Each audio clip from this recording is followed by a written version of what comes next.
మీరు ఎప్పుడైనా గమనించారా, ఒక భారీ విందు భోజనం లేదా పెళ్లి భోజనం చేసిన తర్వాత మనకు ఎంతో ఆనందంగా అనిపించాలి, కాని దానికి బదులుగా నిద్రమత్తు, కడుపులో అసౌకర్యం, గ్యాస్ లేదా తేన్పులు రావడం జరుగుతూ ఉంటుంది.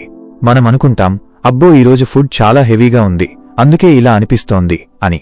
కాని నిజమైన కారణం మీరు తిన్న ఆహారం పరిమాణం మాత్రమే కాదు, మీరు తిన్న ఆహార పదార్థాల కలయిక.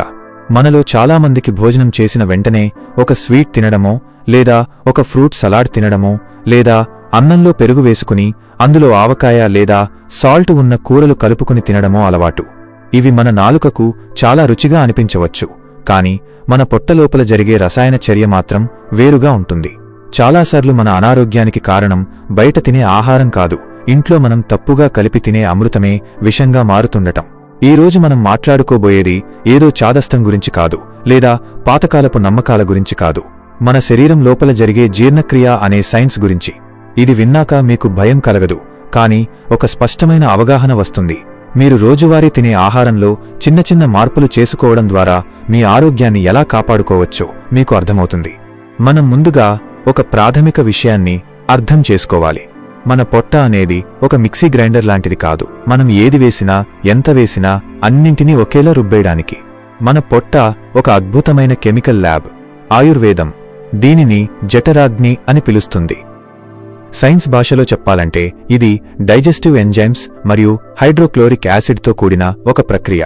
మీరు తినే ప్రతి ఆహార పదార్థాన్ని అరిగించడానికి మన పొట్ట వేర్వేరు రకాల రసాయనాలను వేర్వేరు సమయాల్లో విడుదల చేస్తుంది. ఉదాహరణకు, ప్రోటీన్ అరగడానికి ఒక రకమైన ఎంజైమ్ కావాలి, కార్బోహైడ్రేట్స్ అరగడానికి మరొక రకమైన ఎన్విరాన్మెంట్ కావాలి.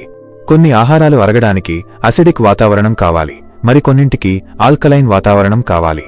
ఇప్పుడు సమస్య ఎక్కడ వస్తుందంటే, పూర్తిగా వ్యతిరేక స్వభావం ఉన్న రెండు పదార్థాలను మనం కలిపి లోపలికి పంపినప్పుడు మన జీర్ణ వ్యవస్థ కన్ఫ్యూజ్ అయిపోతుంది. అది ఏ ఎంజైమ్ని విడుదల చేయాలో తెలియక, లేదా విడుదల చేసిన ఎంజైమ్స్ ఒకదాని ప్రభావం మరొకటి తగ్గించేయడం వల్ల ఆహారం సరిగ్గా అరగదు. అరగని ఆహారం పొట్టలోనే ఉండిపోయి అది కుళ్ళిపోయి టాక్సిన్స్గా మారుతుంది. దీనినే ఆయుర్వేదంలో ఆమా అని పిలుస్తారు. ఇదే దీర్ఘకాలిక వ్యాధులకు మూలం. మొదటగా మనం తరచుగా చేసే ఒక కాంబినేషన్ గురించి మాట్లాడుకుందాం. పాలు మరియు ఉప్పు, లేదా పాలు మరియు పుల్లటి పండ్లు.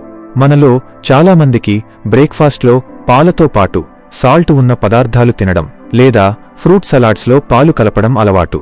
సైంటిఫిక్గా ఆలోచిస్తే పాలు అనేవి ఒక సంపూర్ణ ఆహారం. అవి అరగడానికి చాలా సమయం పడుతుంది. పాలలో ఉండే ప్రోటీన్ కేసిన్ అరగడానికి మన పొట్టలో ఒక ప్రత్యేకమైన వాతావరణం కావాలి. ఎప్పుడైతే మీరు పాలతో పాటు ఉప్పు కలిసిన ఆహారాన్ని, ఉదాహరణకు బిస్కెట్లు, బ్రెడ్ ఆమ్లెట్ లేదా కూరలు తీసుకుంటారో, ఉప్పులో ఉండే సోడియం మరియు పాలలోని ప్రోటీన్స్ మధ్య చర్య జరిగి పాలు పొట్టలోనే విరిగిపోయే ప్రమాదం ఉంటుంది. ఇది జీర్ణక్రియను చాలా నెమ్మది చేస్తుంది.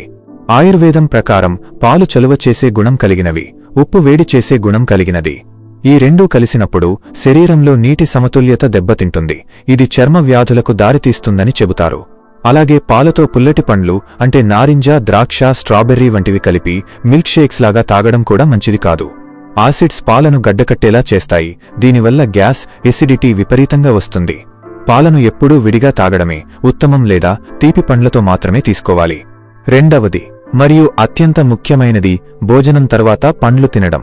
మనలో చాలామందికి భోజనమయ్యాక డెజర్ట్ లాగా పండ్లు తినే అలవాటు ఉంటుంది. ఇది చాలా ఆరోగ్యకరమైన అలవాటు అని మనం అనుకుంటాం. కానీ సైన్స్ ప్రకారం ఇది చాలా పెద్ద తప్పు.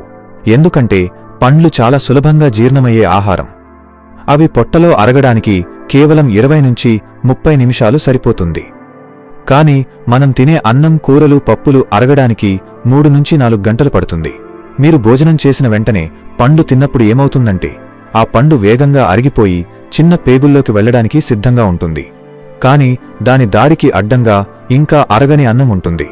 దీనివల్ల ఆ పండు పొట్టలోనే ఎక్కువసేపు నిల్వ ఉండిపోవాల్సి వస్తుంది. అలా నిల్వ ఉన్న పండు పొట్టలోని వేడికి పులిసిపోవడం మొదలవుతుంది. ఈ పులియబెట్టే ప్రక్రియ వల్ల గ్యాసు, బ్లోటింగ్ వస్తాయి. అంతేకాదు ఆ పండులోని పోషకాలు కూడా మన శరీరానికి సరిగ్గా అందవు. అందుకే పండ్లను ఎప్పుడూ భోజనానికి 1 గంట ముందు తినాలి, లేదా భోజనం తర్వాత 2 గంటల గ్యాప్ ఇచ్చి తినాలి. దీనివల్ల పండ్లు త్వరగా అరిగి వాటి శక్తి శరీరానికి అందుతుంది. మూడవది, వేడి చేసిన పెరుగు లేదా తేనె. మనం వంటల్లో గ్రేవీ చిక్కగా రావడానికి పెరుగును వేడి చేసి వాడుతుంటాం. అలాగే హెల్త్ కోసం వేడినీళ్లల్లో లేదా వేడి టీలో తేనె కలుపుకుని తాగుతుంటాం. ఆయుర్వేదం ఈ రెండింటినీ గట్టిగా నిషేధిస్తుంది. దీనికి కారణం కూడా ఉంది. పెరుగులో లాక్టోబాసిల్లస్ అనే మంచి బ్యాక్టీరియా ఉంటుంది. ఇది మన జీర్ణక్రియకు సహాయపడుతుంది. పెరుగును వేడి చేసినప్పుడు ఆ బ్యాక్టీరియా చనిపోతుంది. అంతేకాదు, వేడి చేయడం వల్ల పెరుగు యొక్క రసాయన నిర్మాణం మారిపోతుంది. ఆయుర్వేద పరిభాషలో చెప్పాలంటే అది అభిష్యందిగా మారుతుంది. అంటే శరీరంలోని సన్నని రక్తనాళాలను బ్లాక్ చేసే జిగురులాంటి పదార్థంగా మారుతుంది. ఇది దీర్ఘకాలంలో గుండెకు, రక్త ప్రసరణకు మంచిది కాదు. ఇక తేనె విషయానికి వస్తే, తేనెను వేడి చేసినప్పుడు లేదా వేడి పదార్థాలతో కలిపినప్పుడు అది విషతుల్యంగా మారుతుందని, అది అరగడం చాలా కష్టమని చెబుతారు. తేనెను ఎప్పుడూ గోరువెచ్చని నీటిలో లేదా సాధారణ గది ఉష్ణోగ్రతలో ఉన్న పదార్థాలతో మాత్రమే తీసుకోవాలి. అలాగే పెరుగును నేరుగా వేడి చేయకుండా వంట పూర్తయ్యాక స్టవ్ ఆపేశాక మాత్రమే కలపాలి. 4వది, ప్రోటీన్స్ మరియు షుగర్స్ కలయిక. అంటే మాంసం లేదా గుడ్లు తిన్న వెంటనే స్వీట్లు తినడం. ప్రోటీన్ అరగడానికి మన పొట్టలో ఎక్కువ ఆమ్లాలు అవసరం. ఇది చాలా నెమ్మదిగా జరిగే ప్రక్రియ. షుగర్ చాలా వేగంగా అరుగుతుంది. మీరు హెవీగా నాన్ వెజ్ తిని వెంటనే స్వీట్ తింటే ఆ స్వీట్లోని చక్కెరలు ప్రోటీన్తో కలిసి జీర్ణక్రియను స్తంభింపజేస్తాయి.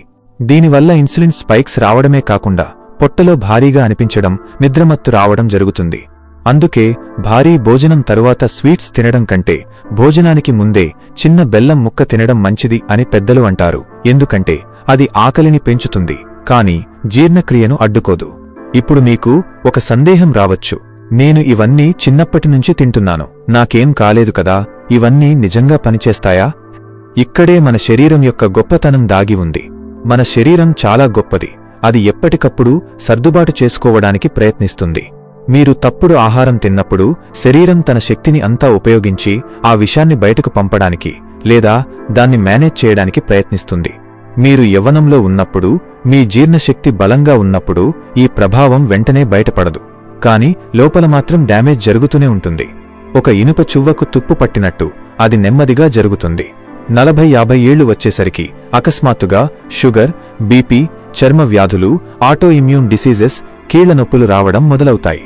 అప్పుడు మనం సడన్గా ఎలా వచ్చింది అనుకుంటాం. కాని అది సడన్గా రాలేదు. సంవత్సరాల తరబడి మనం చేసిన తప్పుడు ఆహారపు అలవాట్ల వల్ల పేరుకుపోయిన అంటే టాక్సిన్స్ ఫలితమే అది. ఆయుర్వేదం ఎప్పుడూ సాత్మ్య అనే పదాన్ని వాడుతుంది. అంటే కొందరి శరీరాలు కొన్ని అలవాట్లకు అలవాటు పడిపోతాయి. కాని అలా అలవాటు పడినంత మాత్రాన అది మంచిది అని కాదు. సిగరెట్ తాగేవాడికి వెంటనే క్యాన్సర్ రాదు, కాని లోపల ఊపిరితిత్తులు పాడవుతూనే ఉంటాయి. విరుద్ధ ఆహారం కూడా అంతే. అది స్లో పాయిజన్ లాంటిది. మన జీర్ణ వ్యవస్థ మీద మనం అనవసరమైన భారాన్ని వేస్తున్నాం. ఒక కారు ఇంజిన్లో పెట్రోల్కి బదులు కిరోసిన్ పోస్తే కారు నడుస్తుంది, కాని ఇంజిన్ లైఫ్ తగ్గిపోతుంది. మన శరీరం కూడా అంతే. దానికి కావాల్సింది స్వచ్ఛమైన ఇంధనం, అది కూడా సరైన పద్ధతిలో. చివరగా, భోజనం అనేది కేవలం నాలుకను సంతృప్తిపరిచే ప్రక్రియ కాదు, అది మన శరీరానికి శక్తినిచ్చే యజ్ఞం లాంటిది. మనం తినే ఆహారం ఎంత సింపుల్గా ఉంటే, ఎంత తక్కువ పదార్థాలను కలిపి తింటే మన జీర్ణ వ్యవస్థ అంత సమర్థవంతంగా పనిచేస్తుంది. 3-4 రకాల పదార్థాలను ఒకేసారి తినడం కంటే ఒకసారి ఒకే రకమైన స్వభావం ఉన్న ఆహారాన్ని తినడం అలవాటు చేసుకోండి. పుల్లటివి, తీపివి, ఉప్పువి, పాలతో చేసినవి, వేడివి, చల్లనివి ఇలా అన్నీ ఒకేసారి పొట్టలో వేస్తే అది యుద్ధభూమిలా మారుతుంది తప్ప శక్తి కేంద్రంగా మారదు. ఇది ఏదో నియమంలా పాటించాల్సిన అవసరం లేదు. మీ శరీరాన్ని మీరు గమనించండి. ఏ ఆహారం తిన్న తరువాత మీకు తేలికగా, ఎనర్జిటిక్గా అనిపిస్తోందో, ఏ కాంబినేషన్ తిన్న తరువాత మీకు బరువుగా, బద్ధకంగా అనిపిస్తోందో గమనిస్తే చాలు. మీ శరీరమే మీకు బెస్ట్ డాక్టర్. శాస్త్రీయమైన అవగాహనతో తినండి, ఆరోగ్యంగా జీవించండి. ఎందుకంటే మనం ఏది తింటామో అదే మనం అవుతాం. మన ఆలోచనలు, మన ఆరోగ్యం, మన ఆయుష్షు అన్నీ మన పొట్టలో జరిగే జీర్ణక్రియ మీద ఆధారపడి ఉంటాయి. సరైన అవగాహనే నిజమైన ఆరోగ్యం.